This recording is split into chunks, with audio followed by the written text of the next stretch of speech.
아이가 어서 커서 말만 할 줄 알아도 엄마 배가 아파요, 엄마 열이 너무 올라왔어요, 이렇게 말만 할 줄 알아도 얼마나 좋을까 하면서, 그래 어서 아이가 말을 배우면은 이제 내가 이렇게 얘가 고통스러울 때 도와줄 수가 있겠지, 그러면서 막 아이에게 말을 막 가르치려고 하는 부모가 여기도 한 2명 있는 것 같아요.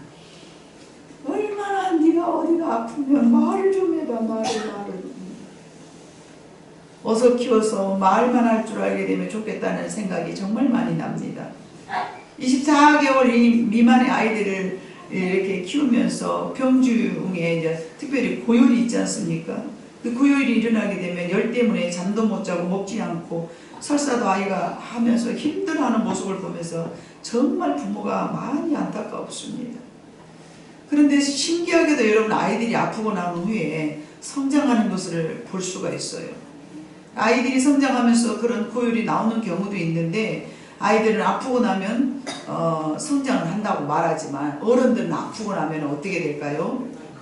늙어가요. 늙어가. 가만히 있어도 이게 늙어가는 것이 서러워서 살겠는데 어떻게 아픔이 동반하면서 늙어가냐 말입니다. 나이 드신 어른들은 아프고 나면 늙습니다. 이것이 인생입니다.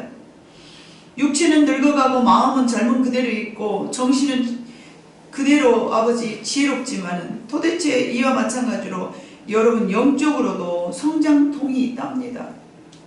아니 무슨 영적인 성장통이 있겠습니까? 반드시 통증을 통과해야 이 영적인 성장이 있을 줄로 믿습니다. 믿음이 자라고 또 사랑도 성장해야 돼. 성장. 어렸을 때부터 가지고 있는 그 사랑을요 포괄적으로 넓히지 않으면요 애나 어른이나 그래서 여러분 어른들은 이제 아가씨들은 애기 낳을 때까지만 해도 헤이 나는 사랑받아야 띵 이러고 살다가 애기를 낳고 나면 어떻게 됩니까? 어머 이 아이에게 내가 뭐를 줄까? 이때 여자들은 바꿔주거든요. 근데 이 남자들은요 처음부터 마지막까지 나는 받아야 돼 이러고 앉아있는 거예요. 사람을 걷어요 도대체. 아니 아이한테 줘야 될 사랑을 아직도 아버지가 되어갖고 나한테만 바라보고 나한테만 주라고 하고 이 어머니들은요 언제 저 인사가 좀 철이 들까? 아이들을 키워야 되는데 왜 아직도 자기한테만 주라고 자기만 바라봐달라고 몸에 정말 깝깝수가 정말 많이 있지 않았겠습니까? 어머니 여러분? 어머니가 없는가? 아멘가? 어머니들이 다 어디 가셨어? 계시죠? 네. 여기 어머니. 나만 봐주라고 언제 클까? 안 커.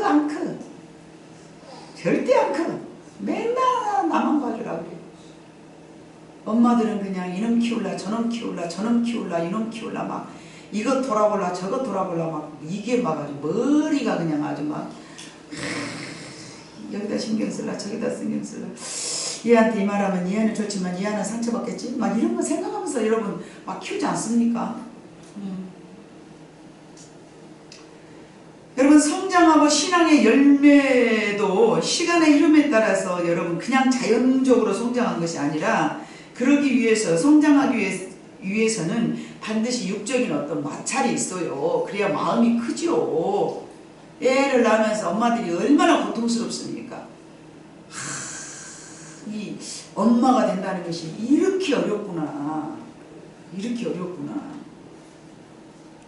시련도 있고 시험도 있고 테스트도 있습니다. 오늘 본문을 봐보니까 여러분 사건이 웬만한 성도라면 너무나 잘 알죠. 신앙생활 어느 정도 했다 하면은 너무나 유명한 말씀이고 사건이기 때문에 또 이제 그러죠. 그러나 우리 찬우 같은 또 우리 저 여모 같은 뭐 그런 아이들을 위해서 제가 다시 한번 본문의 사건을 잠시 살짝 소개를 드리자 치면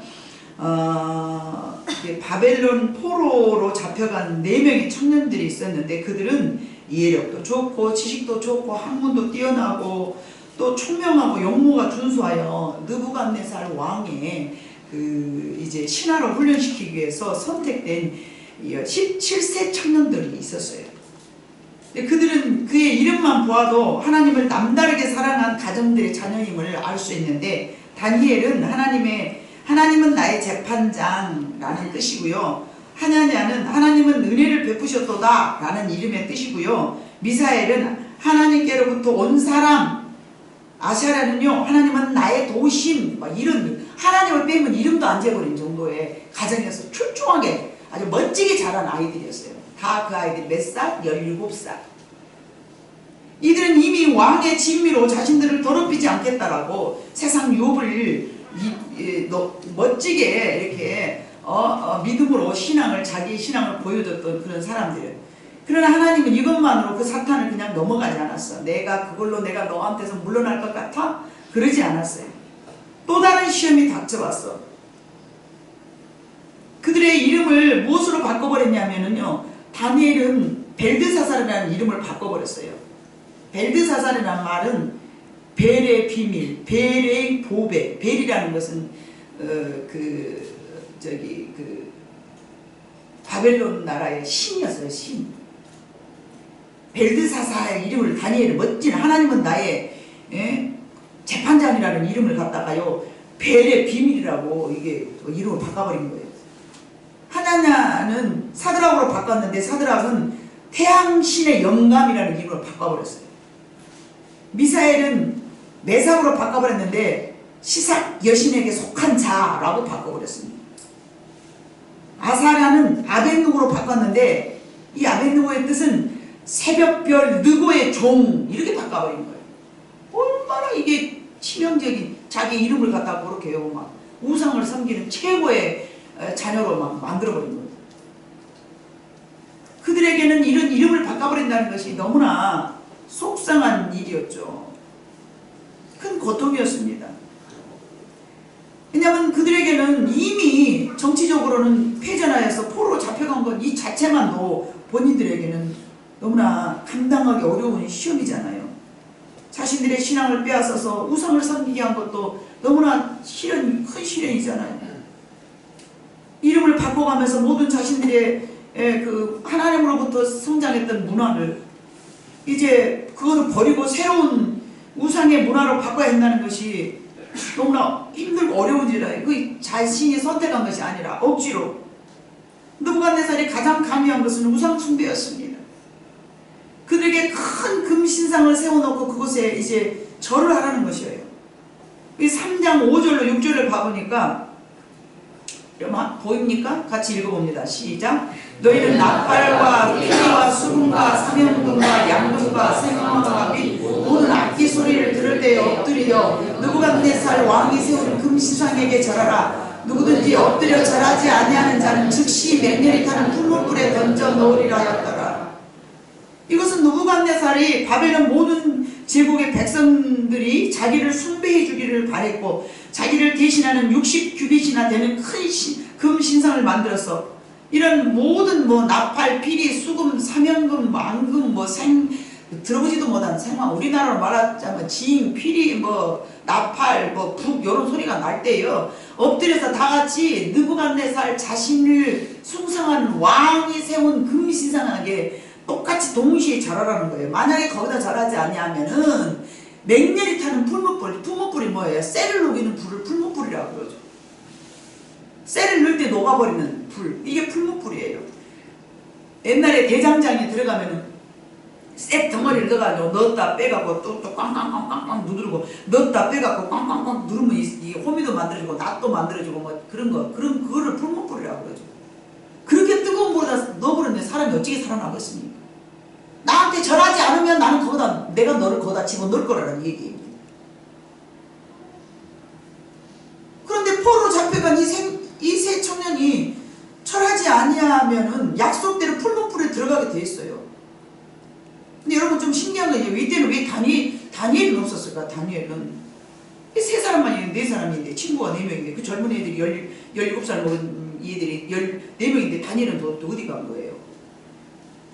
당시 국사 문제로 바벨론에 없었던지 아니면 질병 때문에 공식 석상에 참여하지 못했다든지 아니면 너무 유명한 애연자여서 감히 공격을 못하든지 아니면 입법이나 다른 군사 계획 때문에 다른 업무를 보고 있었던지 기타 등등의 이유를 신학자들은 생각하고 그렇게 이렇게 이해하도록 말을 하였습니다. 그가 빠졌던 이유는 이 네 가지 아니면 또 다른 어떤 이유로 그 자리에 없었을 것이다. 여하튼 새 친구가 평소보다 그 풀무불, 보통 때보다도 7배나 더 뜨거운 풀무불 속에 들어가는 것이 법령으로 정한 줄 알면서도 그들은 그 앞에 절하지 않았어요. 이것은 그들은 이미 죽을 각오를 했다는 얘기죠. 마태복음 21장 25절 보면요, 주님은 이런 말씀을 하셨습니다. 요한의 세례가 어디로부터 왔느냐, 하늘로부터냐 사람으로부터냐, 그들이 서로 의논하여 이르되 만일 하늘로부터라면 그것이 어찌하여 그를 믿지 아니하냐 할 것이요.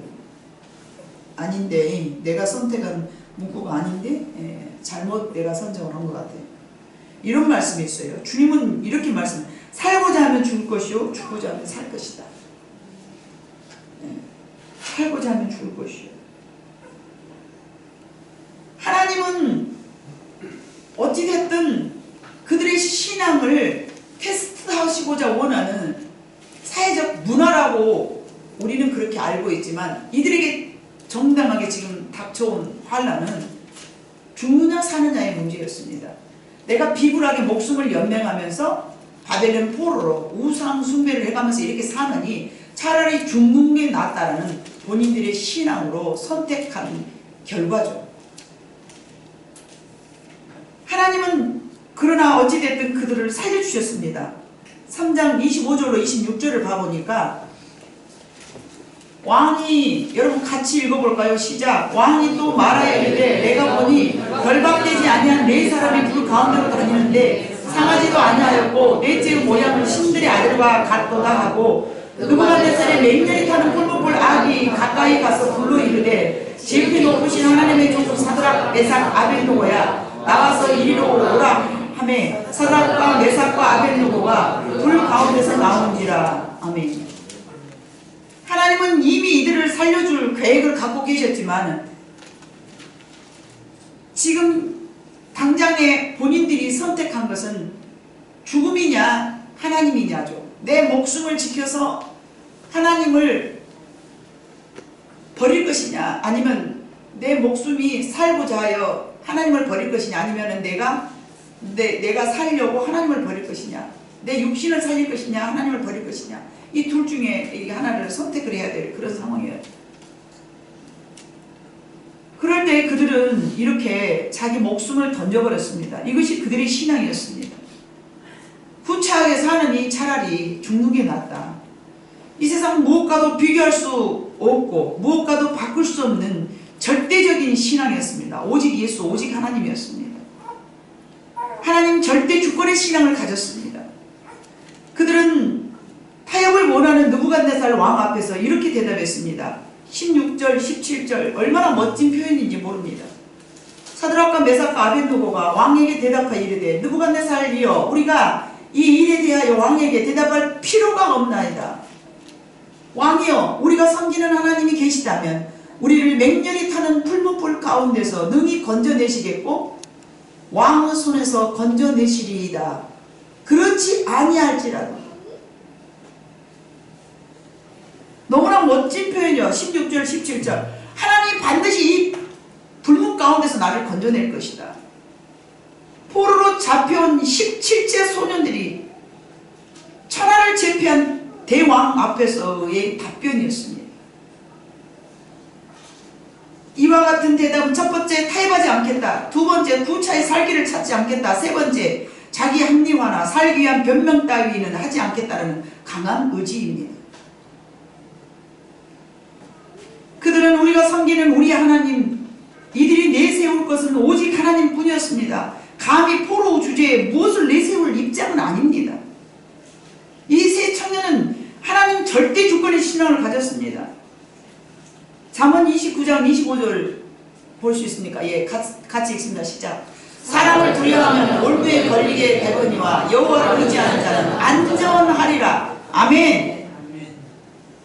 오늘 찬양을 하나님 앞에 드렸던 세상의 유혹, 시험이 내게 몰려올지라도 나는 그것들과 타협하지 않겠다라고 찬양하는 우리 청년들은 저 말씀을 마음속에 꼭 새겨 넣어서 평생을 하나님의 말씀이 나의 인생에 큰 지침돌이 되기를 주님의 이름으로 축복합니다. 아멘.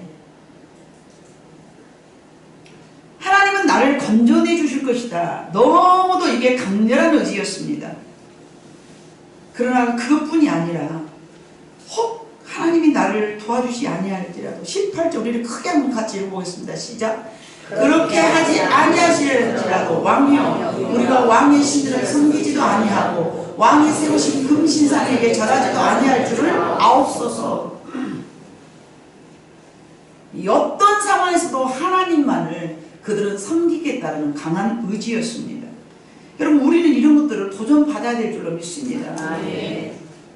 젊은 청년들 아직 세상이 무엇인지도 모르는 사람들이어서 저것들이 세상 뭔 쓴맛 단맛인지 몰라서 저렇게 한다 그렇게 해서 여러분 생각하십니까? 아니요. 어찌 보면 내 나이 때는 살 만큼 살았으니까 목숨 던져도 돼요. 저는 그리 생각합니다. 뭘 그 차이 삽니까? 나만큼 살았으면 이제 살 만큼 살았으니까요. 나머지 다 버려버리고 오직 하나님만을 위해서 살아가도 됩니다. 그러나 아직 살아보지 못한 저 청년들에게는 세상은 도대체 어떤 것인가라고 살아볼만 하지 않겠습니까? 그런데 여러분 그들은 저렇게 하나님 앞에 오직 예수로 너무나 멋진 표현이며 이들의 마음이고 그들의 신앙이었습니다. 혹 우리를 건져주시 않는다 할지라도 그리 아니하실지라도 우리에게는 이런 신앙이 절대적으로 필요할 줄로 믿습니다. 인본주의 신앙은 사람의 각본에 하나님을 끌어내립니다. 하나님 이렇게 해주시옵소서. 왜 나한테 이렇게 안 해주십니까? 이게 인본주의입니다. 하나님 이렇게 해주세요. 왜 안 해주세요? 왜 하나님 내 인생은 이렇게 이 모양입니까? 오늘 우리는 본문의 말씀 앞에서 부끄러워야 될 줄로 믿습니다. 이게 인본주의 신앙입니다. 그러나 하나님 신본주의 신앙은요, 나의 모든 것은 하나님의 뜻에 맞춰서 사는 신앙인 줄로 믿습니다. 하나님께 맡기는 신앙입니다. 이 청년들은 그리 아니하실지라도 신본주의의 신앙이었습니다. 신앙은 이처럼 그리 아니하실지라도 신앙이 되어야 될 줄로 믿습니다. 자기의 모든 것을 포기하는, 생명도 내어드리는, 내 뜻은 없고 오직 하나님의 뜻에 따라 감사하며 살아가는 신앙이 되어야 될 줄로 믿습니다. 우리에게 주신 메시지는 여러분 어떤 것입니까?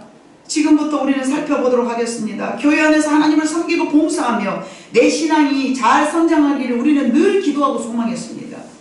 그런데 그것은 순수하게 아무 어려움 없이 하나님께 그냥 열매를 따서 먹듯 그냥 얻어지는 것은 결코 아닙니다. 첫 번째로 자기 자신을 한 중앙에 세워둔 느부갓네살 왕처럼 나를 바라주기를 바라지 말자는 것입니다. 내가 봉사를 하든 무엇을 하든 하나님이 나를 봐주시겠지. 사람들이 나를 봐주겠지. 내가 이만큼 했는데 왜 나한테 이런 대접이야? 자기 인생에 자기 금신상을 60피드나 크게 큰 상을 아주 화려하게 세워놓고 말이죠. 나를 섬겨주지 않는다라고. 나를 바라봐 주지를 않는다라고. 내가 우상이 되지 말자는 것입니다. 느부갓네살이 신하들에게 의하여서 자신을 금신상으로 만들어 놓고 나를 알아주고 섬겨주라고 하면서 자기 자신을 섬겨준다 할 때에 매우 기뻐하였습니다. 이것은 인본주의 사상이고 그것이 사탄의 꼬임이었고 사탄이 쳐놓은 그물이었습니다. 예수님은 그러지 않으셨습니다. 왼손이 하는 것을 오른손도 모르게 섬기기를 바라셨습니다. 수없이 우리는 예수님의 가르침을 받으면서도 그 순간에는 그래요 맞아 아멘이요 그러면서도 어떤 사건이 생기기만 하면 왜 너희들이 나한테 이 모양 이 꼴이요 내가 누군데 왜 나를 안 세워줘? 왜 나를 안 섬겨줘? 그게 주님이 가르치시는 거 아니라는 거죠. 나를 인정해 주지 원하고 주기를 원하고 수고한 대가를 그런 식으로 보상받으려 합니다. 내가 얼만큼 교회를 위해서 눈물로 기도했는데 너희들은 왜 나한테 이 정도밖에 못해? 저도 사람인지라 때로는 그런 생각이 순간순간 들 때가 있습니다. 아니 내가 교회를 위해서 오직 성도를 위해서 내가 모든 것을 다 버리고 때로는 내 가족도 다 버렸는데 왜 양들이 나 마음을 이렇게 몰아주는가? 내 뜻은 그런 뜻이 아니었는데 내가 대접받고자 원하는 게 아니고 가리키려 했는데 왜 내 말에 이렇게 오해하고 불순종하는 것일까? 팍팍할 때도 있고요. 안타까울 때도 있습니다. 그럴 때마다 내가 하나님 앞에 엎드려서 하나님 보세요. 제가 지금 어디에 앉아 있습니까? 앉지 말아야 될 자리에 제가 앉아 있었군요. 하나님 용서하시기를 원합니다. 최근에는 그런 이틀 3일 전에는 그런 문구가 떠오르더라고요. 내가 극히 값진 포도나무를 심어놨는데 너희들이 들포도를 맺으면 어쩌면요. 하나님 맞습니다. 원수까지 사랑하라고 했는데 제가 들포도를 맺었군요. 그것도 열매랍시고 하나님 앞에 나는 한다라고 생각하는 이 오만 불선함을 용서해 주시옵소서. 예수님은 그러지 않으셨습니다. 우리에게 그런 감정으로 살으라고 말씀하시지 않았습니다. 우리는 이런 감정을 다스려야 될 줄로 믿습니다. 절대로 낮아지고 겸손해야 한다는 것, 자칫 잘못하면 죽음이나 차라리 봉사하지 않는 것만 못합니다. 내 감정을 다스리고 내 감정을 버려야 될 줄로 믿습니다. 얼마나 이런 마음이 나를 유혹했는지 모릅니다. 우리 교회는 그래서 주보가 깨끗합니다. 사람들 앞에서 드러내지 않기 위한 위험입니다. 왜요? 그런 영적인 죽음이기 때문에 그렇습니다. 누가 11조를 냈네, 누가 감상금을 냈네, 이름을 써내지를 않습니다. 할 줄 몰라서 그런 게 아닙니다. 다른 교회에서는 그렇게 하고 안 됐는데 제가 몰라서 이름 석자 거기다 써 얹어 놓는 것이 아니라는 것쯤은 여러분들이 알아주시기를 원합니다. 그게 여러분들을 죽이는 일이기 때문에 그렇습니다. 어찌 금신상을 세워놓고 하나님 앞에서 뭐라고 말하겠습니까? 왼손이 한 것, 오른손도 모르게 하기 위해서 어지간하면 그래서 제가 성도들의 칭찬을 주보에다 실려놓는 일은 그닥 하고 싶지 않은 사람입니다. 부족하지만 여러분이 볼 때 부족하지만 저는 하염없이 하나님의 말씀에 순종하고 살려고 많이 노력하다 보니 여러분들에게는 때로는 오해도 빚어지고 내 생각과는 전혀 다르게 바라볼 때도 바라보여질 때도 있더라고요. 그러나 여러분들이 잘못 오해를 하는 것은 시간이 가면 해결될 것이고 그러나 나는 하나님의 종이기 때문에 하나님 앞에서 언제든지 떳떳하기를 원하는 것입니다. 저는 하나님이 내 생명입니다. 하나님이 나를 버리고 떠나버리면 내 인생은 아무것도 아니고 지푸라기 같은 인생이기 때문에 저는 그렇게 생각하고 살아가는 사람입니다. 저도 사람이기 때문에 남에게 대접받을 때 기분 좋죠. 목사님 인정해 주는데 기분 나쁠 사람이 어디에 있겠습니까? 그러나 내가 그런 감정에 휩쓸리다 보면 어떻게 하나님의 참된 종이 되겠습니까? 또 내려놓고 또 다시 내려놓고 내 감정을 짓밟고 내 감정을 또 무시하고 십자가 앞에 내려놓고 말씀으로 나를 다스리고 하나님 앞에 맡기는 것, 그것을 수도 없이 감정을 내리면서 살아가고 있습니다. 그래서 자기 자신을 느부갓네살처럼 여기 봐보니까 한 중앙에 세워놨다고 그랬거든요. 우리의 마음을 한 중앙에 세워놓았다면 여러분 내 마음속에서 내 감정을 여러분은 밟아버려야 될 줄로 믿습니다. 주님이 받으셔야 될 모든 영광을 내가 홀로 받고 앉았다면 그것이 어찌 주님을 위한 삶이라고 말할 수 있겠습니까? 두 번째로 여러분 봉사하려는데 세상의 일들과 맞물릴 때가 있습니다. 신앙은 타협이 아니라 죽으면 죽으리다입니다. 절대 주권의 신앙을 여러분 우리는 사수해야 될 줄로 믿습니다. 결단이고 각오입니다. 혹 내게 어떤 일이 일어난다 해도 혹 내게 어떤 어려움이 닥쳐온다 해도 금전적으로 손해를 보았더라도 타협하지 말아야 될 줄로 믿습니다. 아무 좋아도 내 목숨보다는 중요하지 않지 않습니까?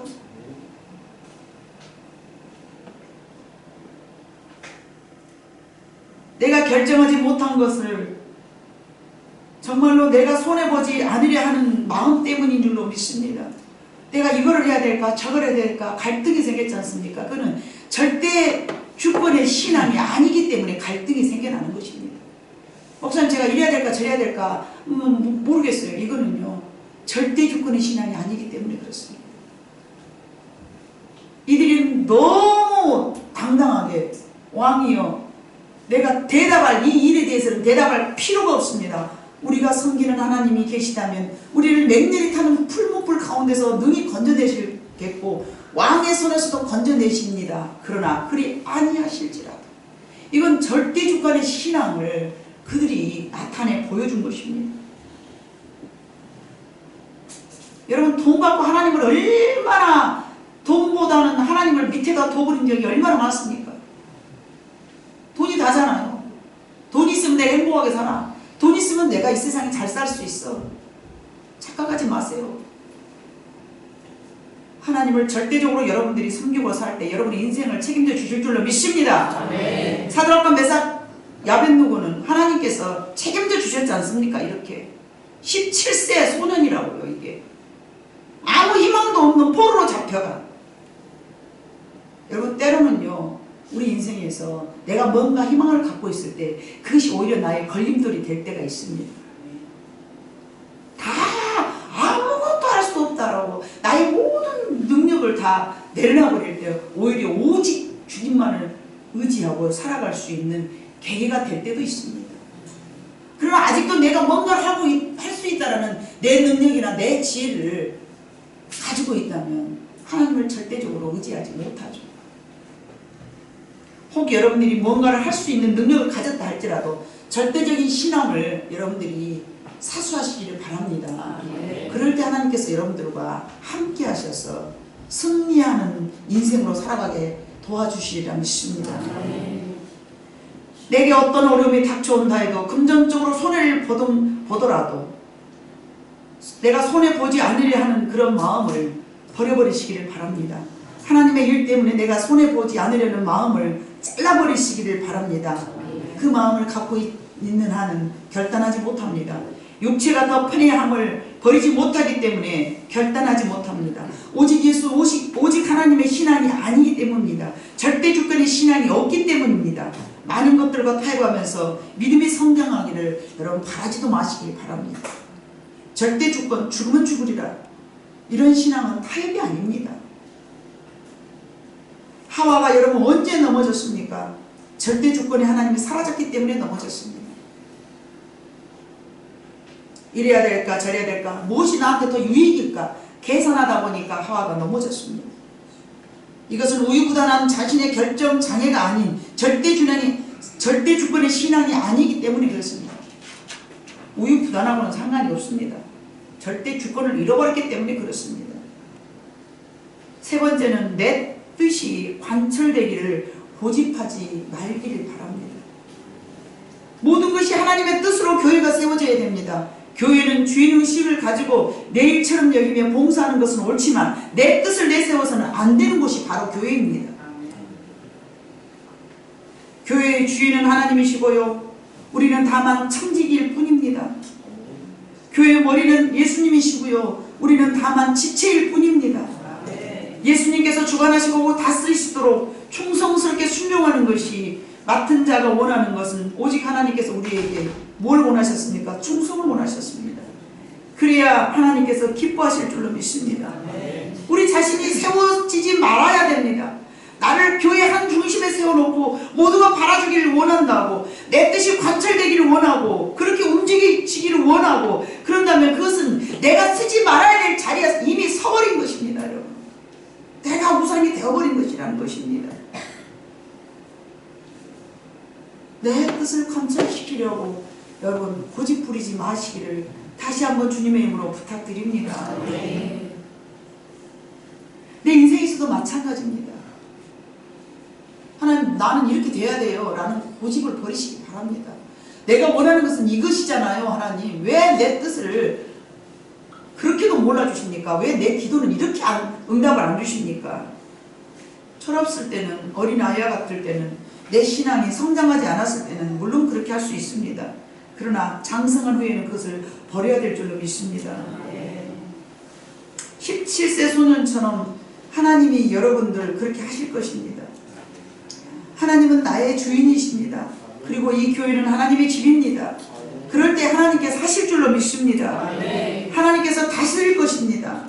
하나님께서 교회 중심에 서 계셔야 하고 여러분의 마음속에서도 여러분의 마음 중심에 하나님이 서 계셔야 될 줄로 믿습니다. 어떤 상황에서도 오직 하나님만을 가장 먼저 생각하고 결정하려고 한다면 삶이 그리 어렵지 않을 것입니다. 이건 하나님의 말씀입니다. 제 말이 아닙니다. 저는 수없이 경험했습니다. 모든 것이 안 되는 삶 속에서도 하나님 이건 내 중심은 이렇습니다만 제가 내려놓습니다 라고 기도할 때에 우리 하나님께서 많은 것을 응답해 주셨고 내가 생각한 그 이상의 것으로 하나님께서는 내게 가장 좋은 곳으로 허락하신 줄로 믿습니다. 비록 포로로 잡혀간 젊은 새 청년이 그 하나님께서 신앙을 하나님 우리에게 오늘 말씀하십니다. 야 얘들아 이들은 이렇게 살았어. 그럴 때 내가 책임져 줬어. 이걸 지금 오늘 우리 교회에게 말씀하고 계신다는 말씀입니다. 그것을 교훈 삼으라고 하나님께서는 우리에게 오늘 말씀하고 계십니다. 우리의 중심에 내가 아직도 주인 된다면 우리는 내려앉아야 될 줄로 믿습니다. 내 생각, 내 중심적인 삶, 내 방법 모두 하나님의 밑으로 내려앉고 하나님 앞에 우리는 무릎을 꿇을 때에 그때 우리는 신앙이 성장한 줄로 믿습니다. 그래야만 여러분의 인생이 참된 성공인 줄로 믿습니다. 그래야 평안의 삶을 유지할 줄로 믿습니다. 그래야 하나님이 우리를 통해서 일하실 줄로 믿습니다. 여러분 새해가 시작됐고 이제 한 달이 마무리되어가는 기간 동안 저는 한 달 내내 여러분들에게 같은 중심의 내용을 말씀드렸습니다. 교회가 부흥되어야 된다는 것을 설명하고 있는 것입니다. 하나님께서는 올 2020년도에 우리 교회를 부흥시킬 계획을 갖고 계십니다. 그래서 그 계획에 걸맞춰서 오늘 1월 마지막 주 여러분들에게 이런 말씀을 통하여서 우상과 또는 절기와 우리 교회에 중심된 내용을 함께 맞물려서 여러분들에게 설명을 하였습니다. 우리 마음속에 여러분 정말 내 중심 속에 주님이 나의 주인 되실 때는 내가 생각할 때는 실패할 것 같지만 절대 실패하지 않는 삶을 살 줄로 믿습니다. 우리 생각할 때는 그렇게 하면 죽어버릴 것 같고 그렇게 하면 내가 망할 것 같고 우리 생각에는 그렇게 하면 내가 실패한 인생을 살아갈 것 같지만 하나님은 절대 그렇지 않습니다.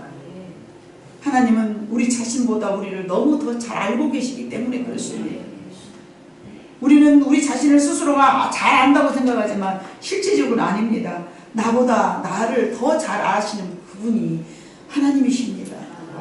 그분이 여러분들을 책임져 주시고 그분은 능력이 많아서 저는 간혹 그래요. 나는 내가 부모라 하지만 내 자녀들을 다 책임져 줄 수 없는 그런 사람이지만 하나님은 책임져 주실 수 있는 능력을 갖고 계시기 때문에 너희가 이렇게 해라 하고 그 말씀에 순종만 한다면 여러분 그러잖아요. 우리가 내 자녀들에게 좋은 걸 주려고 능력은 없지만은 능력 있는 부모가 되려고 얼마나 노력을 합니까?